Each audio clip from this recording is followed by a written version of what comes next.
இன்வெஸ்ட்மெண்ட்டுக்கா gold ஆர்னமெண்ட்ஸே வாங்காதீங்க. கடைக்காரராக நான் சொல்லக்கூடாது, உங்களுக்கு நான் சொல்கிறேன். இன்வெஸ்ட்மெண்ட்டுக்குன்னு எடுத்துக்கிட்டிங்கன்னா நகையை எப்பயுமே எடுக்காதீங்க, காயின் எடுங்க, பியூர் கோல்டு வாங்குங்க.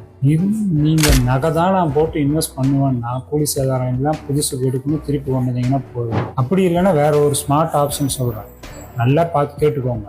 5 பவுன் நகை எடுக்கிறீங்கன்னா ஒரு 18 கேரட்டோ 14 கேரட்டோ 9 கேரட்லேயோ தங்க நகை ஒரு 2 பவுனுக்கு செஞ்சுக்கோங்க. அது 4 பவுன் பார்வை வரும்.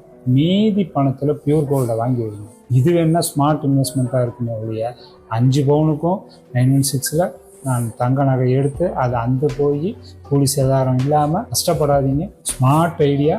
ஏற்கனவே இதை பற்றின வீடியோ 3 வீடியோ போட்டிருக்கேன், வேணா அதை ஃபாலோ பண்ணி பாருங்கள்.